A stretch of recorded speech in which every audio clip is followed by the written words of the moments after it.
Hello guys, ayan, yung i-share ko nga pala ngayon sa inyo is about yung tuwing Sunday off namin, yung mga kadalasang ginagawa ng mga OFW.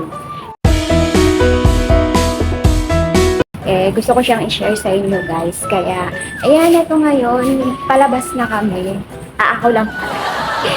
Ayan, palabas na ako dito sa building namin kasi nga, ayun, sa kong friend, siya lang naman kasi yung ano ko ngayon kasi wala yung isa.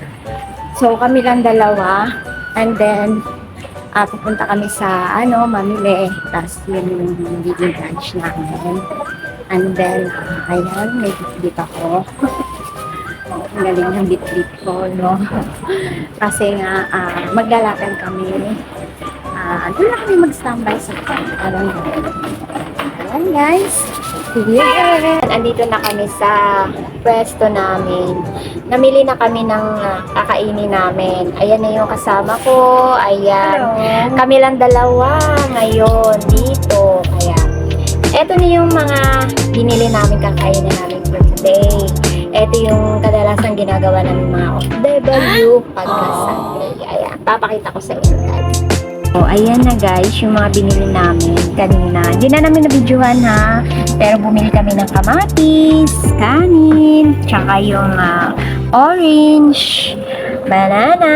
Yan lang yung ulam namin kasi paghatian namin yan.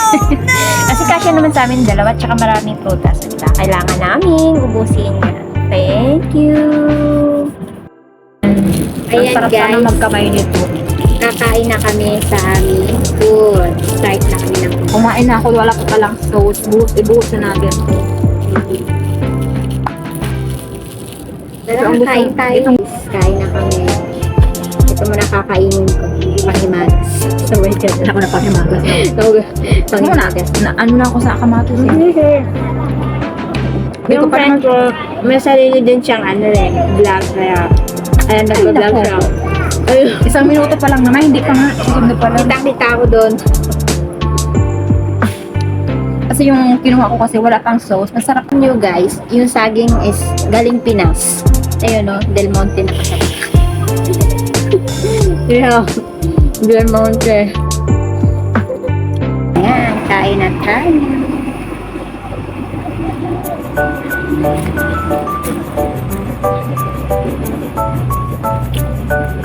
Ito duck. Di chicken yung namin kundi duck. Ayan.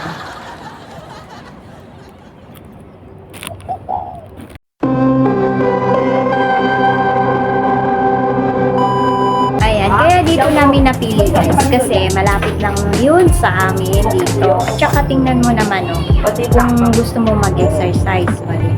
Ayan. Oh, ayan. Palaruan niya. So, mga bata yung naglalaro dyan. So, ayun, kung gusto mo naman yan, so walang problema. Diba? Tapos, ayan. Dito na yung back naman is yung si side naman. Ayan. Ayan guys, diba napanood nyo kanina yung mga kinakain namin. Yun. Ganun lang ginagawa ng isang OFW guys. Kalaya ko, yun yung ginagawa namin tuwing linggo. Ayan, bumibili, kumakain, tapos kung saan mo gustong pumuwens, doon ka. Ayan, kagaya sa amin, dito lang kasi, tingnan mo naman yung building na yan guys, o diba? Yan lang yung building namin. Tapos, tatawid lang kami dito, ayun na, doon na kami mag-stay. Kisa naman, ito, depende din sa inyo kung gusto mong gumala. Ayun na ang problema sa iyo nasa sayo yun. Kaya ayan guys, salamat sa panonood at sana sa mga hindi pa nag-subscribe, mag-subscribe na kayo. Hit ang notification bell para updated kayo sa mga videos. Bye!